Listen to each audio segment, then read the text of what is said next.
4200 मत मतांतर है। हिंदू मुस्लिम सिख ईसाई ऐसे 4200 धर्म ग्रंथ हैं। नेट में डालोगे तो देखोगे कि कितने धर्म ग्रंथ हैं, इतने प्रकार है जो भगवान शिव ने कहे।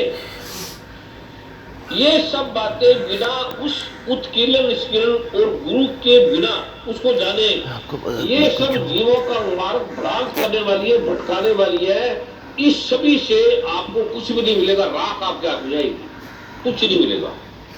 किसी को भी पढ़ लो, कितने ग्रंथों को पढ़ लो, क्योंकि ये सबसे पहला व्यक्ति था, आदमी था, चिकित्सक था, परमात्मा था, इसका कोई नाम रख दो, जिसने इस ग्रंथ को लिखा, आयुर्वेद को। सही जड़ी बूटियां किसको पता था? ये त्रिफला क्या काम आता है, भेड़ा क्या काम आता है, किसको पता था? न इसका गुरु वंशा में जिक्र है, ना पुराने पाठ में जिक्र है, किसी धर्म ग्रंथों में इस जड़ी बूटी का जिक्र ही नहीं है जो शिव ने रसमुचे तंत्र सार में कह दिया कि ये दुनिया की जड़ी बूटी है, इसके बाद कोई जड़ी बूटी नहीं है और ये बिना मंत्र के कोई काम नहीं करेगी। सूखी लकड़ है, अगर मंत्र आपको नहीं आया तो। ऐसी विद्या, पाठ, पूजा, नमाज, यम, नियम, आसन, प्राणायाम, प्रत्याहार, धारणा, ध्यान, समाधि, ये सभी गुरु के बिना, उत्कीर्ण निष्कीर्ण प्रारूप के बिना, जप, तप, व्रत, तीर्थ, दान, अनुष्ठान, विज्ञान, ये सब बेकार है, बकवास है, व्यर्थ है, कोई काम के नहीं, कोई काम नहीं, कोई आदमी सुखी नहीं है, भगवान शिव नहीं हो सकते। और कैसे होंगे?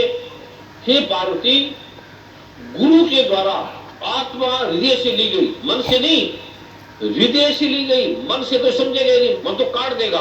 और जो व्यक्ति गुरु की बात को काटता है वो आदमी समझेगा नहीं, महापापी है वो। गुरु क्यों झूठ बोलेगा? शिव क्यों झूठ बोलेंगे? शिव से, ब्रह्मा से, विष्णु से बड़ा कोई गुरु नहीं है, ना है, ना था, ना होगा, आज भी कोई नहीं है। और इसी के अवतार है नारायण के। बुद्धि के द्वारा नहीं जाना जा सकता। सिर्फ गीता का श्लोक पढ़ेंगे, अर्जुन को भगवान श्री कृष्ण कह, अर्जुन ये चित्त से, मन से, बुद्धि से, इंद्रियों से नहीं जाना जा सकता, आंख से, कान से, नाक से नहीं जाना जा सकता। अब जो आंख से, कान से, नाक से, मन से, बुद्धि से जाना नहीं जा सकता, आपको भी तो झूठ पकड़ना है। जब मन से, बुद्धि से, आंख से, कान से, नाक से जाना नहीं जा सकता, ये अध्यात्म का भगवान श्री कहते हैं प्रारंभ है, एडमिशन है। इससे आपको एडमिशन मिलेगा। दिमाग से, मन से, बुद्धि से, आंख से, मन, बुद्धि, अहंकार से ये नहीं जाना जा सकता। पहले जो बोलोगे सब व्यर्थ है, भगवान श्री कहते हैं व्यर्थ है, इसके ग्रंथ भी व्यर्थ है। और ये गुण रहस्य विध्यात्मक माया का प्ररूप है, जो जगत में दिखाई दे रहा है, ये माया है, दिखता है नहीं, ऐसा है नहीं। जो आपको दिखाई देता है ऐसा है नहीं। आदि गुरु शंकराचार्य ने एक बात बोली है, ब्रह्म सत्या जगत मिथ्या, एक ही बात। ये मिथ्या का मतलब क्या है? सत्य और मिथ्या का क्या मतलब है? किसको पता है? असत्य, मिथ्या और सत्य। असत्य, सत्य और मिथ्या, इसका क्या फर्क है? किसको पता है? कोई वैज्ञानिक, डॉक्टर, साइंटिस्ट आके बताए। डॉक्टर साहब आओ, विज्ञान के डॉक्टर है ये, 2008 से पूछते हैं वो क्या है, सत्य, असत्य और मिथ्या में क्या फर्क है? ये प्रारंभ है। अध्यात्म का एडमिशन फॉर्म यहां से भरा जाता है। आपने सत्य, असत्य और मिथ्या के अंदर डिफरेंस देने के लिए बताया है, जो मैं समझ सकता हूँ। वैसे तो इस विषय में बहुत ज्ञान तो नहीं है, पर कभी एक आध बार शायद आपको सुना भी था। सत्य वो है जो दिखाई दे रहा है, असत्य वो है जो दिखाई नहीं देता, मिथ्या वो है कि अगर ये पुस्तक है। और ये जो आपका जो सब्जेक्ट है ईएनटी का, आपका जो मेडिकल सब्जेक्ट है, वो फिजिक्स का है, केमिस्ट्री का है, बायोलॉजी का? वो केमिस्ट्री, जोलॉजी, बायोलॉजी, बॉटनी, वो सब उसके अंदर सब उसके अंदर है। तो कभी आपने अपनी जो केमिस्ट्री में उस विज्ञान में ले गए जब पढ़ा होता है, जहां से ये सारा विज्ञान चला, जब डॉक्टर एनेस्थीसिया लगा देते हैं, फिर आप पेशेंट का ऑपरेशन करते हैं, ईएनटी का या जो भी ऑपरेशन करते हैं, वो सुन्न हो जाते हैं। जैसे आंख का ऑपरेशन करोगे तो उसको दिखाई नहीं देता, जेलोकिन लगा देंगे या जो भी लगा देंगे, या पेथिलिन, मॉर्फिन लगा देंगे, तो व्यक्ति को दिखता ही नहीं है, सुनाई भी नहीं देता, पता नहीं लगता कि मेरा हाथ काट के पैर काट के, नहीं पता लगता। उसके पार कभी गए? उससे पार तो परमात्मा ही है। वहां से चालू होता है जी। ठीक है, उसको बोलते हैं परा। परा अभी बैठो। सत्य, असत्य और मिथ्या, यहां से भगवान शिव का जो आदि गुरु शंकराचार्य ने कहा, यहां से पहला बोला है कि जगत मिथ्या ब्रह्म सत्य, बस यहां से प्रारंभ किया है। इसके बाद मेरे पास आप, किसी को ज्ञान है इसका, किसी को भी पता है, बड़े बड़े वैज्ञानिक है, साइंटिस्ट है, डॉक्टर है। सुनो, जब काशी विद्युत परिषद के बड़े विद्वान आए और शंकराचार्य थे, सभी तो बड़े बड़े विद्वान थे, वहां ये प्रश्न चला, वार्तालाप की, फिर मैंने पूछा ये क्या है? बड़े बड़े विद्वान है, और ऐसे विद्वान ऐसे निर्बल संसार में आपको नहीं मिलेंगे। जो काशी विद्युत परिषद के विद्वान हैं और जो महाबलेश्वर है, हरिद्वार, ऋषिकेश, संत है, इनकी महिमा का आप वर्णन ऐसे देख के नहीं कर सकते, क्या है क्या नहीं है। तो फिर उन्होंने घंटा घंटा प्रवचन दिया, बड़ा अद्भुत बोला। फिर मैंने उन्हें कहा संक्षेप में बताए, 1 मिनट में बताए, जो आपने बोला किसी की समझ में नहीं आया, ये तो प्रवचन बन गया, ये अद्भुत प्रवचन है आपका, निश्चय ही महान है, पर 1 मिनट में कैसे समझाएंगे? 1 मिनट में ये जो मैं आपको सारे मंत्र दे रहा हूं, इनके मूल ग्रंथ पढ़ोगे तो आप थक जाओगे, पढ़ नहीं पाओगे। तो मैं आपको आराम से कैसे उसका सार मिल जाए, कैसे, ये मैंने इस पे कई साल लगाए, 8 साल की आयु से लेकर आगे चलता रहा, देखता रहा, हर धर्मों में गया, जितने भी ऋषि मुनि है मैं सबकी शरण में जाके देखा, समझा, और बड़े भाव से विनम्रता से प्रश्न पूछा। और ये सारा करते करते मेरे लिए तो बड़ा कठिन मार्ग है सारा, ये आम आदमी कैसे चलेगा? घर में रह के, गृहस्थी में रह के कैसे करेगा? गृहस्थ में रह के ये संभव नहीं है आप कर सको, बड़ा दुष्कर कार्य है, बड़ा। तो मैं ये आम आदमी के लिए साधारण कैसे करे, जनमानस के लिए कैसे करे, तो वो संभव नहीं था। फिर मैंने ध्यान किया, फिर साधना में गया, फिर पाठ में गया। उन्होंने मुझे एक मंत्र दिया कि ये मंत्र जो कर ले, और ये शिव भगवान ने कहा है सरलता से एक छोटा सा मंत्र है, तो उसे इसका बोध हो जाएगा, पता लग जाएगा, उसके सारे काम हो जाएंगे, और जो व्यक्ति वो चाहेगा उससे मिल जाएगा। ये वेद में लिखा है, और ये ढूंढने से मिलेगा नहीं, मिल भी जाएगा तो उत्कीर्ण निष्कीर्ण वो नहीं है, सापुदार नहीं है।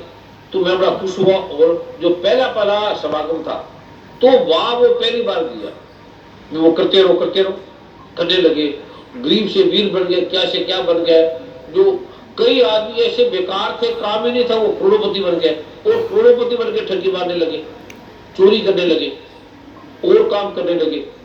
फिर उसको रोका मैंने, बदल लिया। अभी मैं बदलता, पता क्यों बदलता? इसलिए हूं कि आपको दिया तो जाता है, अद्भुत है ये जो मैं आपको मिलता हूं। ये 2-3 साल से अग्रवाल साहब आए, डॉक्टर साहब आए, अरुण जी आए, उससे पहले मैं किसी से मिलता ही नहीं था, बात ही नहीं करता था। गुरु मामी चौकर जाती थी, खाना लेके चली जाती। तो इन्होंने बुद्धि के, जिज्ञासा के, मन के प्रश्न पूछे, तो मैं है तो दूसरा कार्य है, पर शायद ये कल्याण करे।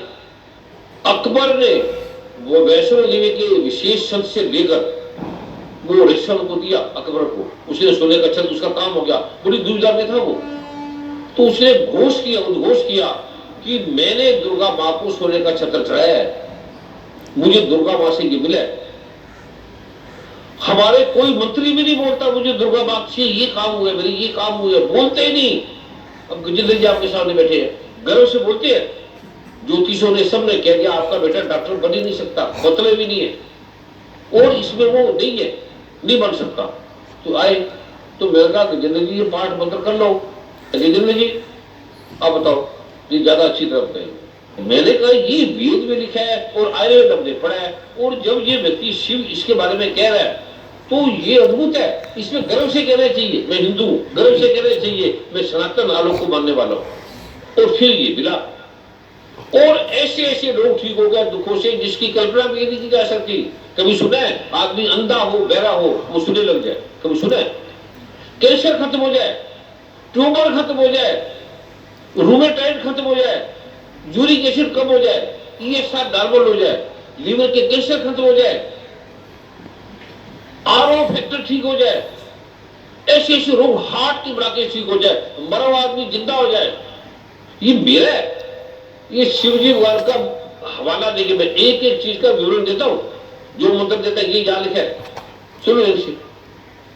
प्रणाम गुरुदेव, प्रणाम गुरु माँ, साथ संगत को नमन करता हूँ। ये कोई कहानी नहीं है, ये कोई किस्सा नहीं है, ये सच्चाई है जो मेरे साथ गुजरी है। जब से मैं इस पवित्र पावन मंच पे गुरुदेव के चरणों में आया हूँ, हर बार जब भी आता हूँ एक नई अनुभूति होती है, नया एहसास होता है। और ये 2007 की बात है, मेरे बेटे का 12वीं क्लास कर चुका था वो, और उसका एडमिशन होना था MBBS में। तो एक पिता होने के नाते एक जिज्ञासा होती है कि मेरा बेटा डॉक्टर बन पाएगा या नहीं। और मेरे परिवार में कुछ ज़्यादा अहमियत इसलिए थी कि मेरे पिताजी चाहते थे कि मैं डॉक्टर बनूं, तो उनका वो ड्रीम अधूरा था। तो मैंने सोचा था कि मैं अपने बेटे को डॉक्टर बनाऊंगा। एक पिता होने के नाते मैंने बहुत सारे ज्योतिषियों से पूछा, उसकी कुंडली दिखाई, सबने यही कहा कि ये डॉक्टर नहीं बन सकता।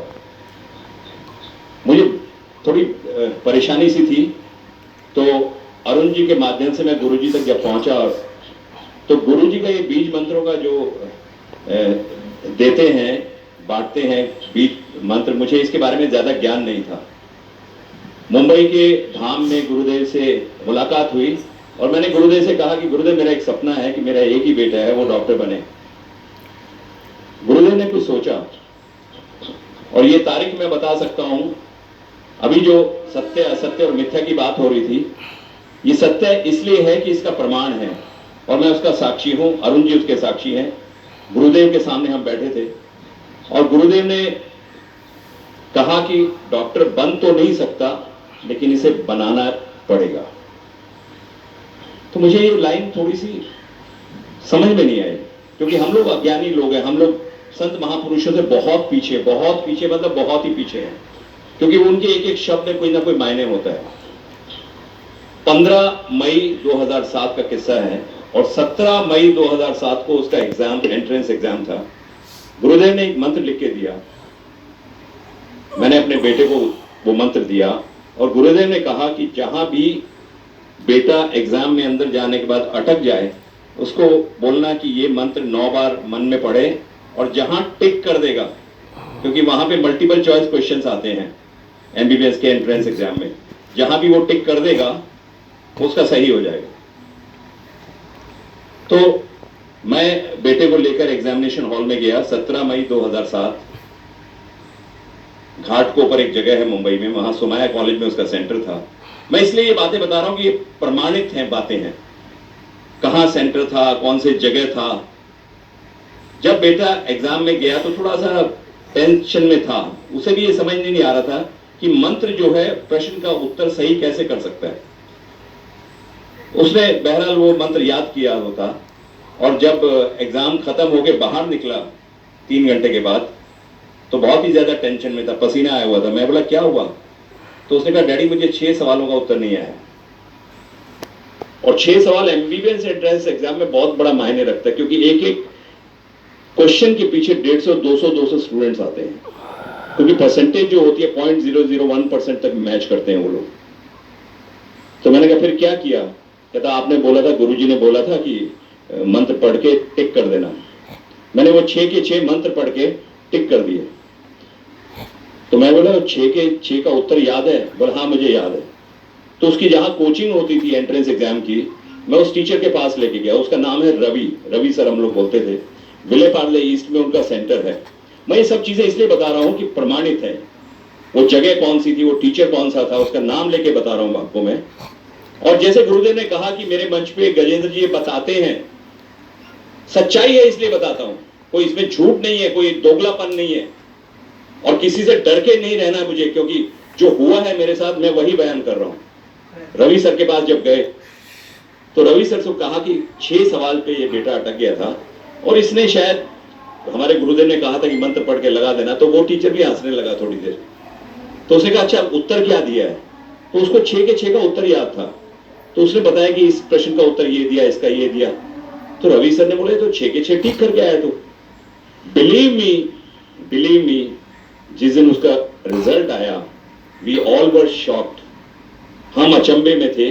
उसका टॉप मेरिट लिस्ट में नाम था और उसका मुंबई के कॉलेज में ही एडमिशन हो गया। उस वक्त मुझे याद है जब मैं दोबारा गुरुजी के पास आशीर्वाद लेने गया तो गुरुदेव ने एक बहुत खूबसूरत बात कही थी जो अब प्रमाणित होती नजर आ रही है मुझे।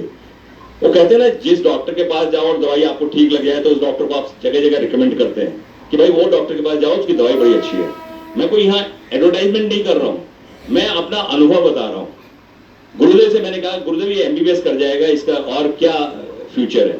तो गुरुदेव ने मुझे, मुंबई में एक जगह है 4 बंगला और एक जगह है कोलाबा, दोनों डिफरेंट एंड्स हैं, बहुत दूर है दोनों में। तो गुरुदेव ने मुझसे कहा ये मेडिकल में आज 4 बंगला पे खड़ा है और ये जो है कोलाबा तक जाएगा, इसको रोकना मत। तो मुझे ये बात फिर समझ नहीं आई। मैंने कहा ये तो कुछ क्या उदाहरण दिया है। और बिलीव मी, MBBS के बाद अपने आप उसका MD में एडमिशन हुआ। MBBS में उसने टॉप लिस्ट में नाम लेके आया। MD में उसने पूरे महाराष्ट्र में नंबर 1 रैंक लेके आया, जिसकी वजह से उसका DM में एंट्रेंस हुआ और इस साल उसका DM गैस्ट्रो फाइनल ईयर चल रहा है। ये प्रमाण के साथ मैं बता रहा हूं कि ये कुछ ना कुछ गुरुदेव, कुछ ना कुछ क्या सब कुछ जो मिला है इसी मंच से मिला है। और ये गुरुदेव की कृपा हुई है उस बच्चे पे, जिसके लिए सब लोग बोलते थे, जो पढ़े लिखे लोग थे, ज्योतिषी लोग थे, जो अपनी कुंडली देख के या उनके प्रमाण करके ये बताते थे कि इस बच्चे का डॉक्टर बनना असंभव है। इस असंभव को मैंने संभव होते अपनी आंखों से देखा है, उसे अनुभव किया है। ये है बीज मंत्रों का असर।